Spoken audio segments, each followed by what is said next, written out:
Thank you, Florida Republicans, for bringing a former Florida resident across the finish line first. And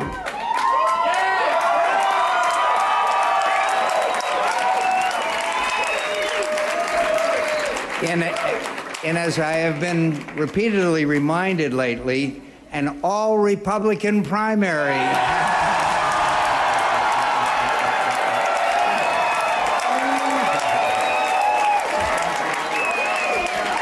My friends, I've always loved this beautiful state. From the time I was a young naval aviator learning my trade in Pensacola, to the time I commanded the largest air squadron in the United States Navy at Cecil Field. Most of all, I've always been indebted to Florida friends and neighbors in Orange Park for taking such good care of my family while I was away.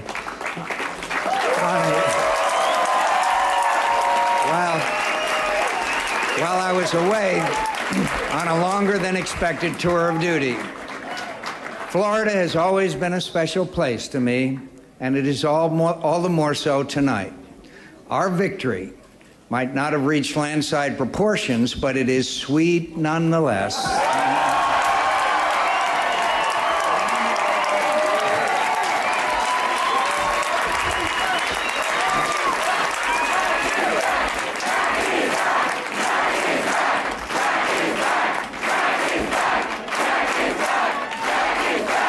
Friends, I am deeply grateful. I'm deeply grateful to everyone who worked so hard to make it happen. Time will only allow me to thank a few of our Florida supporters by name, but to everyone who in good times and bad devoted much time, energy, and hope to keeping our candidacy competitive, thank you from the bottom of my heart. Thank you from the bottom of my heart.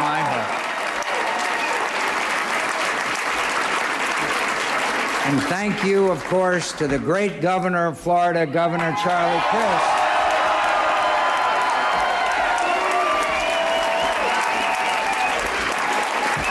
My dear friend, Senator Mel Martinez. Thank you, Mel.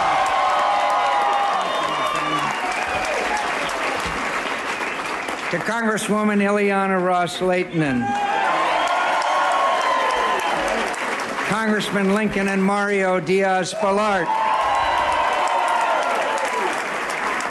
Representative Marcelo Llorente, Commissioner Mildred Fernandez, Representative Adam Hasner, Senator Darrell Peden. Thank you, Senator Darrell Peden. Representative Ellen Bogdanoff, and Council President Darrell Davis. And thank you so much to our tremendous Thank you so much to our tremendous statewide volunteers, leadership who stuck with us for 18 long, very long months. And as always, I want to thank my family for their extraordinary support and encouragement. My wife, Cindy, daughter, Megan, and son, Doug, and my children who are not here. It's obvious to me, as it should be to everyone, that I could not have done this without you. My friends, this was a hard-fought election and worth fighting hard for. But I've been on the other side of such contests before and experienced the disappointment. I offer my best wishes to Governor Romney and his supporters. You fought hard. You fought hard. You fought hard for your candidate, and the margin that separated us tonight surely isn't big enough for me to brag about or for you to despair. Governor Huckabee and his supporters, as always, brought to this campaign conviction and passion, and something we don't always have enough of in these contests, good humor and grace. Thank you, Governor Huckabee. And I want to thank my dear friend Rudy Giuliani.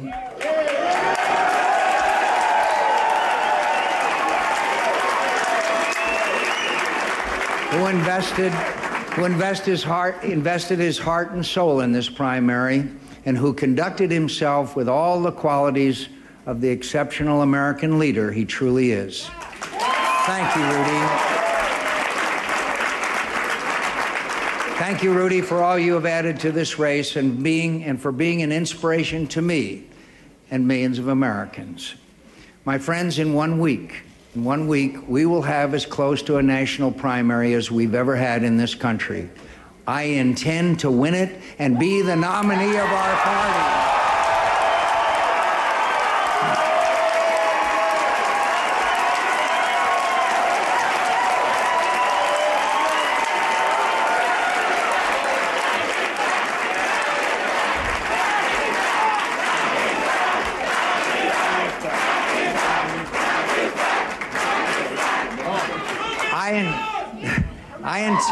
I intend to do that by making it clear what I stand for.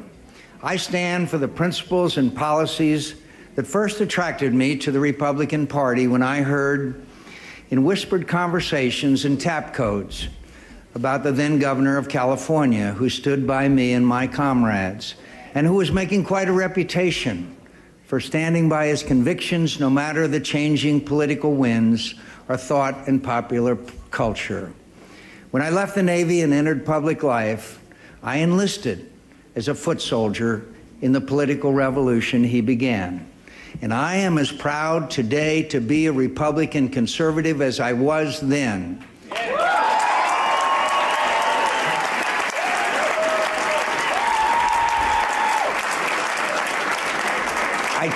I trust in the courage, good sense, resourcefulness, and decency of the American people, who deserve a government that trusts in their qualities as well and doesn't abrogate to itself the responsibilities to do for the people what the people can and want to do for themselves. We Republicans have always known that the first responsibility of government is to keep this country safe from all enemies, foreign and domestic.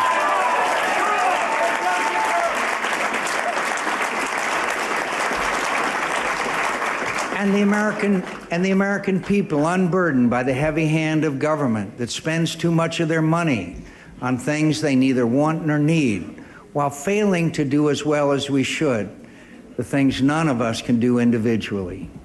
Government must defend our nation's security wisely and effectively because the cost of our defense is so dear to us, measured in losses so hard to bear, in the heartbreak of so many families.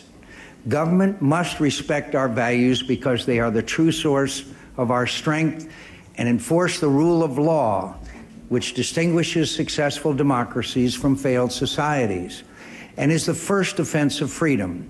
And the judges we appoint to federal benches must understand that that is their only responsibility and leave to elected officials their responsibility to make the laws they enforce.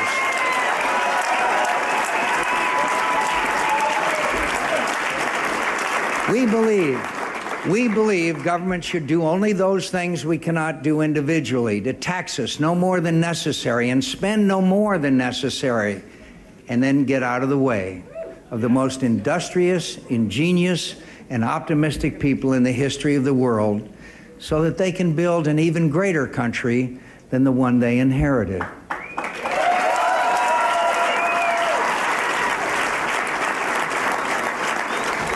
My friends, as I said the other week in South Carolina, there's nothing in our country that is inevitable. We can overcome any challenge as long as we keep our courage and stand by the principles that have made our party and our country great. Our party has always been successful when we have, like Ronald Reagan, stood fast by our convictions, and we've only suffered when our allegiance to our principles has not been as steadfast as it should.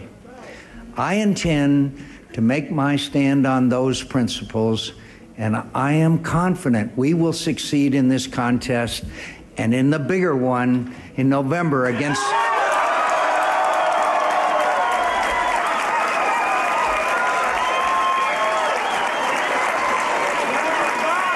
the bigger one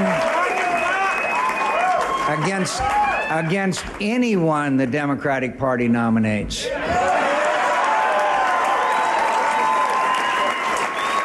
Most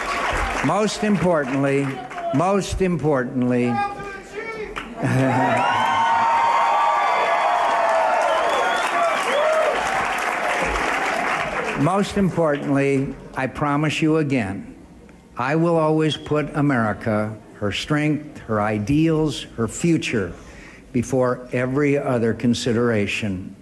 Tonight, my friends, we celebrate. Tomorrow, it's back to work.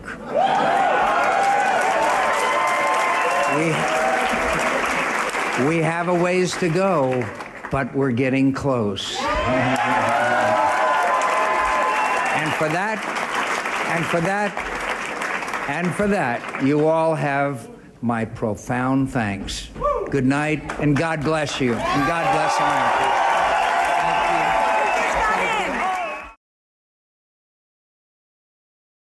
Thank you.